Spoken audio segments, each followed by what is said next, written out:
Avant de plonger dans cette histoire incroyable, pensez à vous abonner à la chaîne et à activer la cloche. Ici, chaque récit a quelque chose à dire, et vous ne voudrez pas en manquer un seul. La nuit était tombée sur Manhattan. À travers les immenses vitres du gratte-ciel de Wilson Enterprises, les lumières des bureaux vides scintillaient encore, témoins silencieux des ambitions et des excès du monde des affaires. Dans ce décor d'acier et de verre, David Carter, un jeune homme noir d'accent grave peine 28 ans, poussait lentement son chariot de nettoyage. Son uniforme bleu marine était impeccable, sa démarche mesurée. Il travaillait en silence, toujours concentré, toujours discret, comme s'il faisait partie du décor. David n'était pas comme les autres employés de nuit. Sous son apparence modeste se cachait un esprit brillant. Diplômé en mécanique avant qu'un drame familial ne l'oblige à abandonner ses études, il travaillait désormais pour subvenir aux besoins de sa mère malade. Mais dans un coin de son esprit, il gardait un rêve, reprendre ses études, devenir ingénieur, prouver qu'il valait bien plus qu'un simple nettoyeur invisible. Ce soir-là, alors qu'il nettoyait les grandes baies vitrées du 47e étage, il entendit des pas précipités derrière lui. « Oh non, pas encore !» murmura une voix féminine. David se retourna et vit une jeune femme penchée sur le sol, ramassant des feuilles éparpillées partout. Il s'approcha, son seau à la main. « Vous allez vous tâcher, laissez-moi vous aider, mademoiselle. » Elle leva les yeux vers lui. Ses iris verts reflétaient les néons du plafond. « Merci, je suis maladroite, j'ai fait tomber tout mon dossier. » David s'agenouilla à ses côtés et l'aida à rassembler les feuilles. En ramassant une photo, il lut sans le vouloir le nom sur le dossier, Emily Wilson. Le cœur de David fit un bond. C'était la fille du PDG, la princesse intouchable de l'Empire Wilson. « Vous travaillez ici la nuit ?» demanda-t-elle, intriguée. « Oui, madame. J'entretiens les bureaux quand tout le monde dort. » Elle sourit timidement. « Alors, vous êtes celui qui fait briller tout ça chaque matin. Mon père dit souvent qu'il n'y a pas de magie, mais je crois que si. Vous êtes un peu cette magie, non ?» David resta muet, surpris par la douceur de ses mots. Personne ne lui avait jamais parlé ainsi ici. « Je fais juste mon travail, mademoiselle. Appelez-moi Emily. » Cette nuit-là, quelque chose changea. Deux mondes opposés venaient de se croiser dans le silence d'un gratte-ciel, celui de la richesse et celui de l'ombre, celui du pouvoir et celui du courage discret. Emily, la fille du PDG, ne voyait pas un simple employé. Elle voyait un homme sincère, attentif, avec un regard empreint d'intelligence et de pudeur. Et David, lui, sentit son cœur battre plus fort qu'il ne l'avait fait depuis longtemps. Mais ce qu'ils ignoraient tous les deux, c'est que cet instant de tendresse allait déclencher une tempête. Car dans un monde où les apparences dictent les règles, un amour entre un nettoyeur noir et la fille d'un milliardaire blanc n'était pas seulement un scandale, c'était une guerre silencieuse contre les préjugés, la fierté et le pouvoir. Et dans cette guerre, leur amour serait mis à rude épreuve. Le soleil du matin filtrait à travers les grandes vitres de Wilson Enterprises. Les employés en costume affluaient, le regard fixé sur leur téléphone, leur café à la main. David Carter, lui, quittait les lieux à ce moment-là. Son service de nuit terminé, il rangeait son matériel dans le local d'entretien, un petit espace caché derrière les ascenseurs. Malgré la fatigue, il avait ce léger sourire que seuls les rêveurs gardent au fond d'eux. La veille, il avait parlé à Emily Wilson, la fille du grand patron. Ce n'était qu'une rencontre brève, insignifiante pour elle sans doute, mais pour lui, c'était un souvenir gravé dans la mémoire. Dans le métro bondé, David observait les cadres pressés, les étudiants, les mères épuisées. Il se demandait souvent ce que cela ferait de faire partie de ce monde-là, celui des bureaux, des décisions importantes, des réunions où chaque mot avait un poids. Mais il savait qu'il devait avancer pas à pas. Après tout, il s'était promis, je ne resterai pas nettoyeur toute ma vie. Chaque soir, en reprenant son service, il passait devant la salle de réunion du 48e étage. Sur les murs, des plans d'ingénierie, des schémas de projet, des chiffres et des équations. Parfois, quand personne n'était là, il s'arrêtait quelques minutes pour les observer. Il comprenait presque toutes les formules, les projections, les codes techniques. Il aurait pu en parler pendant des heures, s'il en avait eu le droit. Un jeudi soir, alors qu'il nettoyait à nouveau cet étage, la porte de la salle s'ouvrit brusquement. Émilie entra, un dossier sous le bras, l'air fatigué mais toujours gracieuse. Elle s'arrêta net en le voyant. « Oh, vous êtes encore là. David, c'est ça ?» Il se redressa, un peu surpris qu'elle se souvienne de son nom. « Oui, mademoiselle. » Émilie, répondit-il, hésitant sur le prénom. Elle sourit. « Vous travaillez vraiment tard. Les nuits sont plus calmes. Et puis, c'est le seul moment où je peux réfléchir. » Réfléchir ? À quoi donc ? Demanda-t-elle en s'asseyant sur une chaise, curieuse. David hésita, puis avoua, à ce que je ferais si j'étais à cette place-là.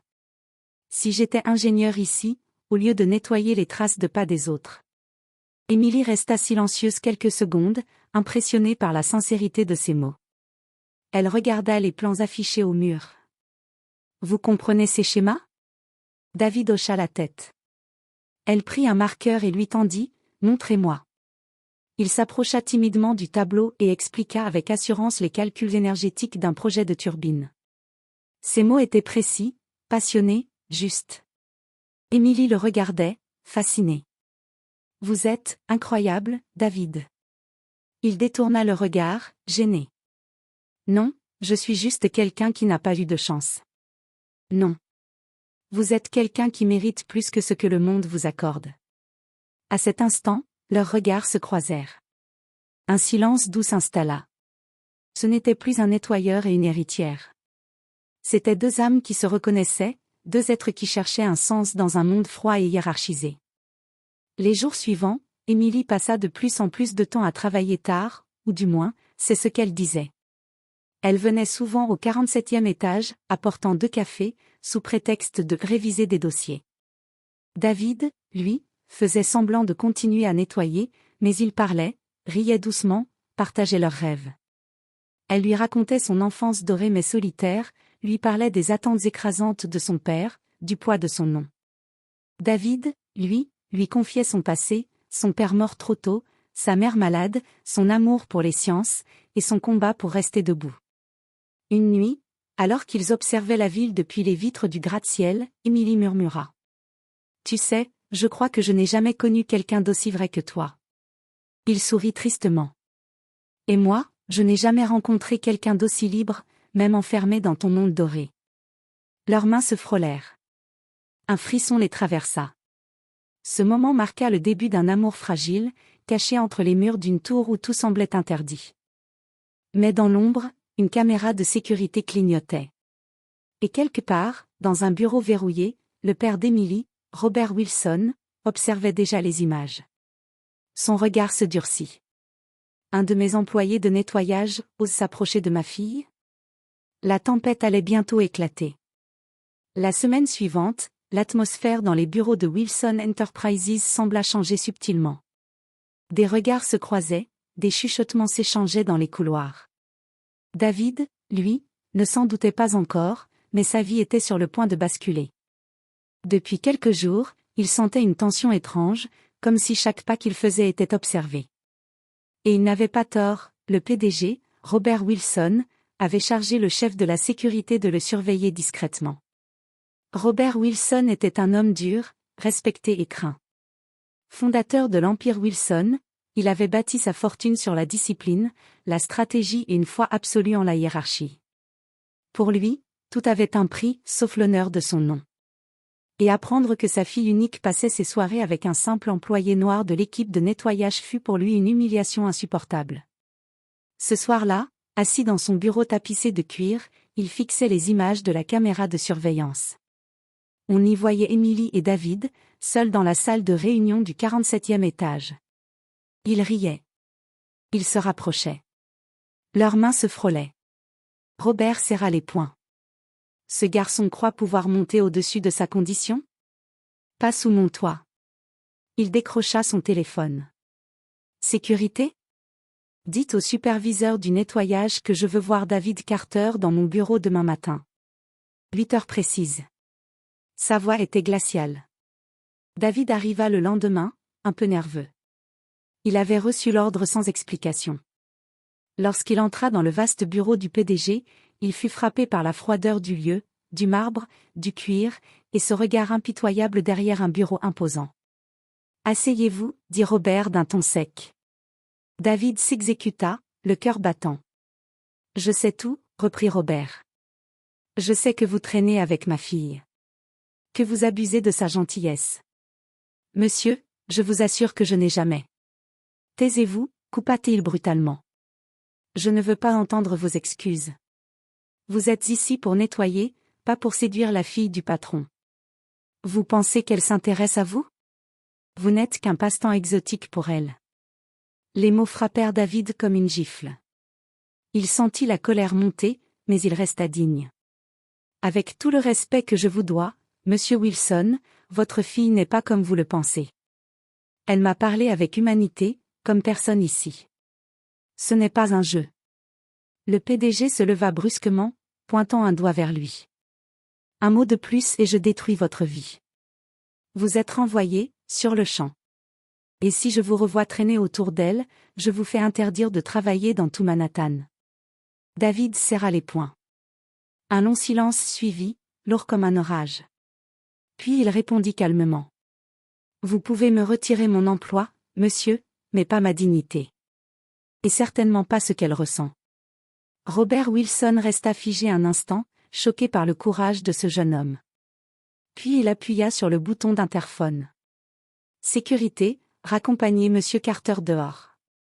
Il ne fait plus partie du personnel. » Emily apprit la nouvelle quelques heures plus tard. En sortant d'une réunion, elle vit David, escorté par 2 agents de sécurité, descendre vers le hall principal. Elle courut jusqu'à lui, bouleversée. « David! Qu'est-ce qui se passe ?» Il baissa les yeux, attristé. « Ton père sait tout. Il m'a renvoyé. »« Non. Il n'a pas le droit, » cria-t-elle, les larmes aux yeux. Les agents la retinrent doucement. David la regarda une dernière fois. « Ne t'en fais pas pour moi, Emily. Ce n'est pas la fin. C'est juste le début d'un autre chemin. » Puis il tourna le dos, traversant le hall d'entrée sous les regards des employés stupéfaits. L'ascenseur se referma lentement, et Emily s'effondra en pleurs.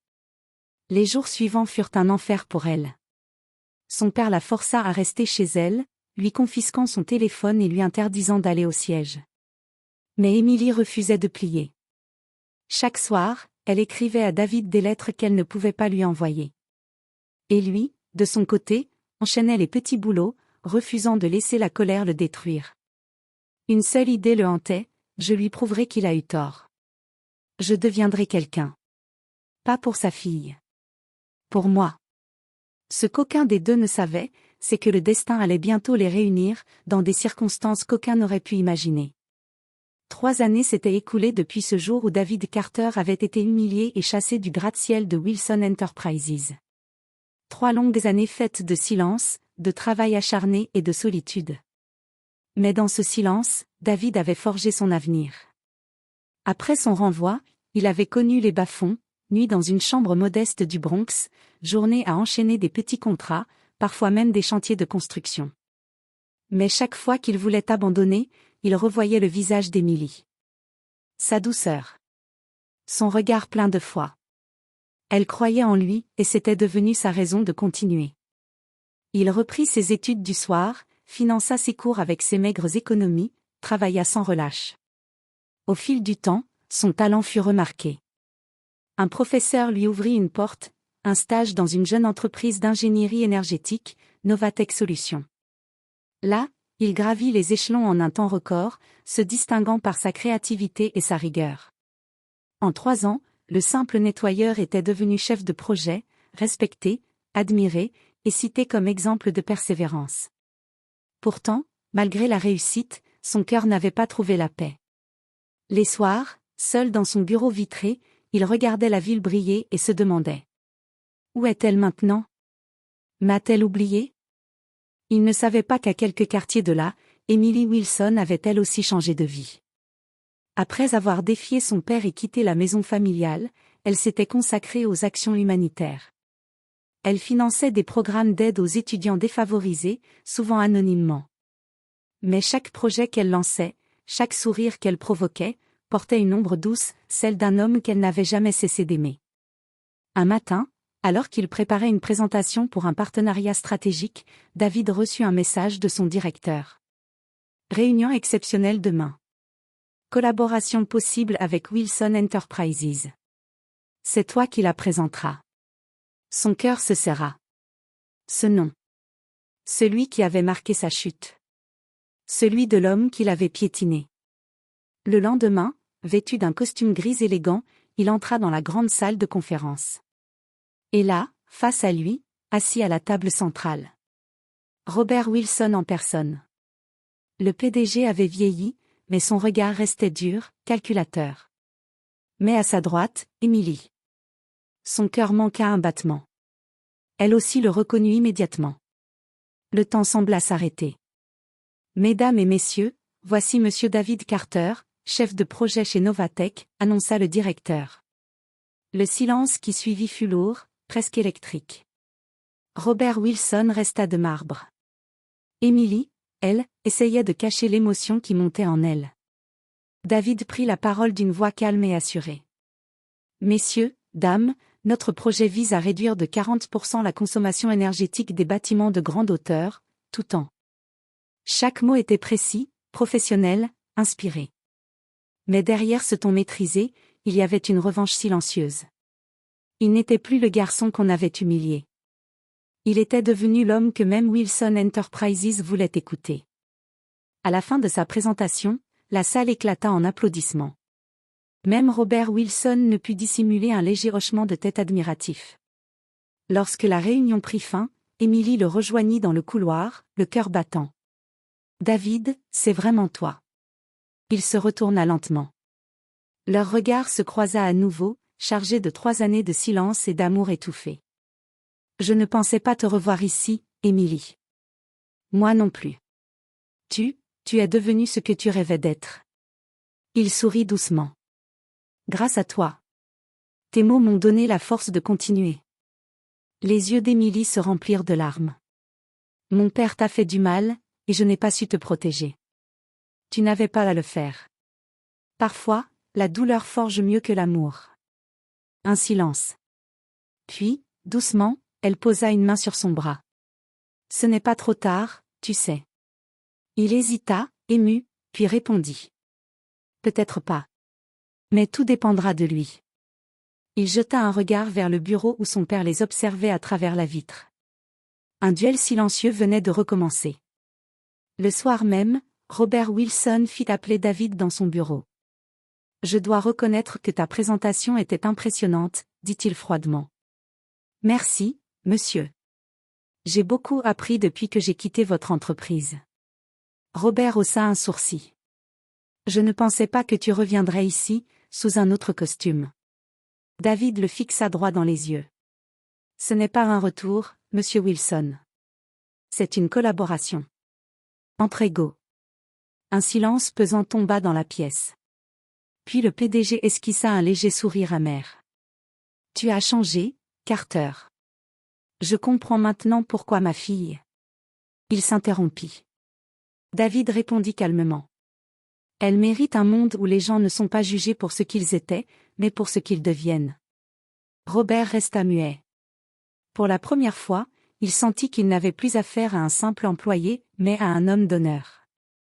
Ce soir-là, en quittant l'immeuble, Emily rejoignit David sur le trottoir. Le vent de Manhattan soufflait fort, mais leurs cœurs, eux, étaient enfin apaisés. Ils se regardèrent longuement, comme si le temps leur appartenait à nouveau. Et dans ce regard, il n'y avait plus ni hiérarchie, ni peur, ni regret. Il n'y avait que 2 âmes qui s'étaient retrouvées malgré tout. Le mois suivant, une crise éclata. Wilson Enterprises, autrefois symbole de stabilité et de puissance, vacillait. Un projet majeur venait d'échouer, perte financière, investisseurs mécontents, image publique ternie. Les médias parlaient déjà de faillite. Robert Wilson, d'ordinaire si sûr de lui, regardait ses écrans d'action chuter, impuissant. Il était en train de perdre tout ce qu'il avait construit. Et dans cette tour d'acier qu'il croyait invincible, le silence du désespoir régnait. Emily entra dans le bureau de son père. Il avait le visage creusé, les yeux cernés. Papa, il faut que tu écoutes David. Son entreprise a une solution. Ton David, dit-il amèrement. Oui. Le même homme que tu as méprisé, le même que tu as renvoyé sans raison. Aujourd'hui, il est le seul capable de sauver ce que tu as bâti. Robert détourna le regard, trop fier pour l'admettre. Mais quelques heures plus tard, acculé par la pression des actionnaires, il finit par appeler Novatech Solutions. Et ce fut David Carter qui entra, une fois encore, dans la salle de conférence de Wilson Enterprises, mais cette fois, en tant que sauveur. Les dirigeants étaient tendus. David, calme, déroula son plan sur l'écran, un projet de restructuration énergétique qui permettrait d'économiser des millions de dollars en un an. Son discours était clair, professionnel, percutant. Ce que je vous propose, ce n'est pas une réparation, mais une renaissance. Vous avez l'opportunité de prouver que Wilson Enterprises peut encore être un symbole de vision et d'égalité. Quand il termina, un silence s'installa.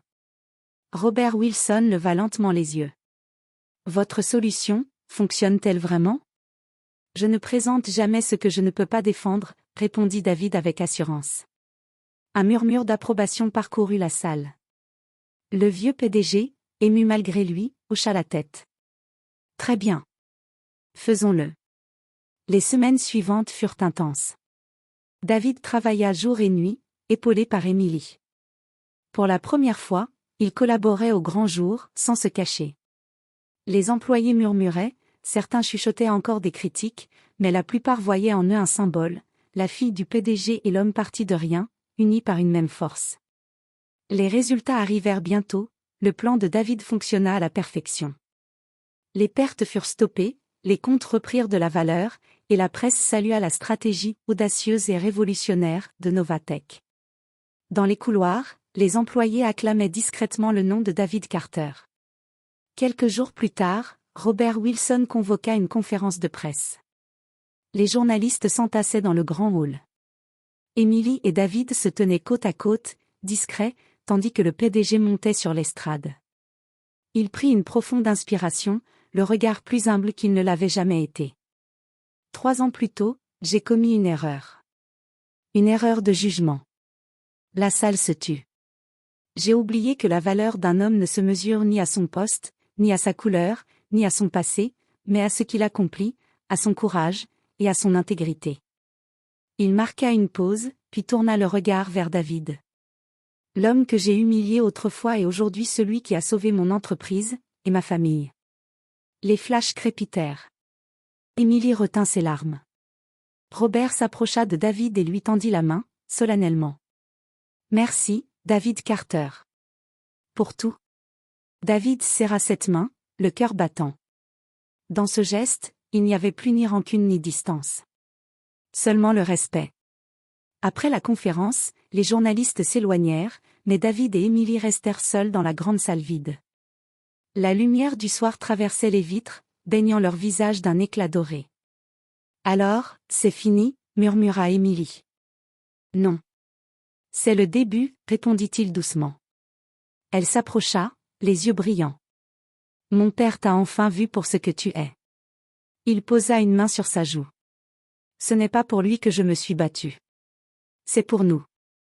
Leurs lèvres se rencontrèrent dans un baiser long, sincère, chargé de tout ce qu'ils avaient traversé. Aucune barrière ne subsistait désormais entre eux, ni la couleur, ni le statut, ni le passé. 1 an plus tard, un grand panneau trônait devant un nouveau centre éducatif à Brooklyn. Fondation Carter Wilson pour l'égalité et l'innovation. David et Emily, main dans la main, observaient les premiers étudiants franchir les portes. Leur but, offrir à des jeunes défavorisés les opportunités que David n'avait jamais eues. Robert Wilson, désormais retraité, assista à l'inauguration. Son regard, autrefois dur, était devenu fier et apaisé. Vous aviez raison, Emily. Ce n'était pas une faute d'aimer un homme comme lui, c'était un honneur. David sourit, les yeux humides. Et dans le vent doux de ce jour d'été, il murmura. L'amour ne connaît ni rang, ni race. Il ne connaît que la vérité.